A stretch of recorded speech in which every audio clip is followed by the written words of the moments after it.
Hey everybody. It's Friday and I forgot to do a podcast yesterday. And it's the funny thing. I don't know if anybody even pays attention. Hi, I'm live now. Okay. um, I'm doing another podcast because I realized that it's Friday and I usually release podcast episodes on Thursdays and I just forgot about it yesterday. I'm busy painting and doing other things. I don't think there are people out there going, "Ooh, let me look. There is a podcast missing today." But I realized that I'm kind of wired to do things that I say I'm going to do, and so I didn't put one out yesterday. So I'm going to just do a short little blurb about a book I just read for a group of fifth graders. So, as we usually do here, I'm going to do the countdown and recreate this for my podcast, Circle Up and Get Real, as well. And we're going to have adult story hour. Not an hour, it won't be an hour. Adult story time. So, I hope you will ask any questions you have or offer any feedback or suggestions, either live or later. And we can create a dialogue around this idea about an idea. So 3, 2, 1. Hi, everybody, and welcome to another episode of Circle Up and Get Real, where we talk about things that matter with people who matter. And the people who matter today are the fifth graders that I just got back from reading to. I was the mystery reader for a Friday project with a group of elementary students, and being a childless cat lady, I don't know kids very well. I was enthralled with this group of fifth graders who was the group itself in general was very interested in what we were reading, and some of them weren't. And it's probably very much like the world we live in today. And the subject of the story I read was not a children's book, although it's a children's book. It's a concept that I believe all of us could benefit from.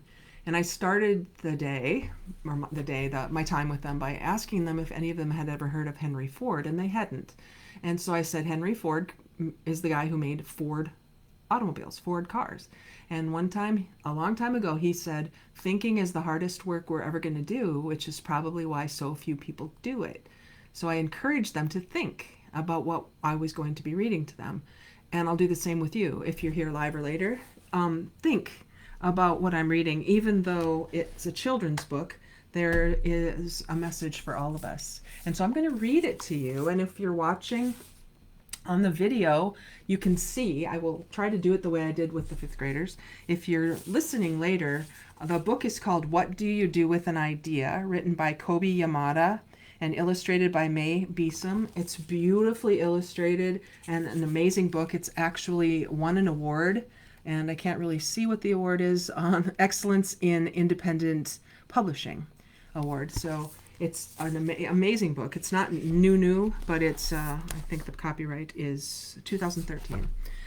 And I'm just gonna share it with you. I'll share with you the illustrations if you're watching, and if you're not, go look for this book, because I tell you there's a lot more to it than meets the eye. So here we go. One day I had an idea. Where did it come from? Why is it here? I wondered. What do you do with an idea? At first, I didn't think much of it. It seemed kind of strange and fragile. I didn't know what to do with it, so I just walked away from it. I acted like it didn't belong to me. But it followed me. I worried what others would think. What would people say about my idea? I kept it to myself. I hid it away and didn't talk about it. I tried to act like everything was the same as it was before my idea showed up. But there was something magical about my idea. I had to admit, I felt better and happier when it was around.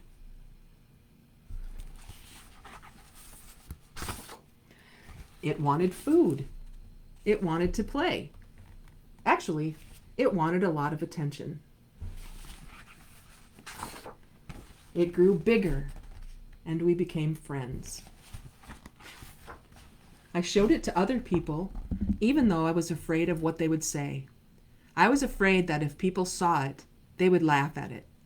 I was afraid they would think it was silly. And many of them did. They said it was no good. They said it was too weird. They said it was a waste of time and that it would never become anything. And at first, I believed them. I actually thought about giving up on my idea. I almost listened to them.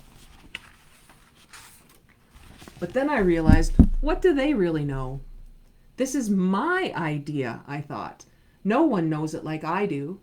And it's okay if it's different and weird and maybe a little crazy.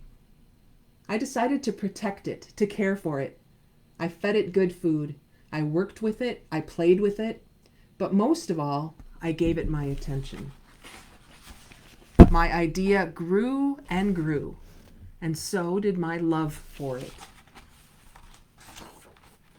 I built it a new house, one with an open roof where it could look up at the stars, a place where it could be safe to dream. I liked being with my idea. It made me feel more alive, like I could do anything. It encouraged me to think big, and then to think bigger. It shared its secrets with me. It showed me how to walk on my hands because it said, it is good to have the ability to see things differently. I couldn't imagine my life without it. Then, one day, something amazing happened. My idea changed right before my very eyes. It spread its wings, took flight, and burst into the sky. I don't know how to describe it, but it went from being here to being everywhere. It wasn't just a part of me anymore. It was now a part of everything. And then I realized what you do with an idea. You change the world. And that is the book.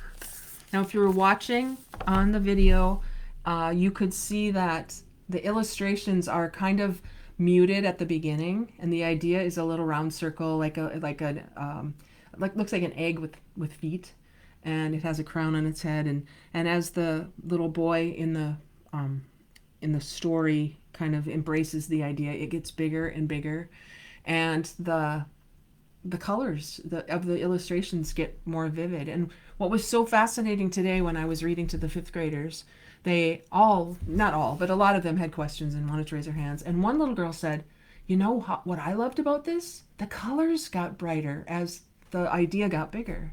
And I didn't even really notice that from my vantage point reading it. I've read it before, but that was really profound for a fifth grader to say, things get more colorful when you embrace them.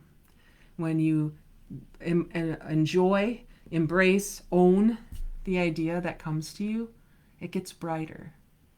And I think that's true for all of us.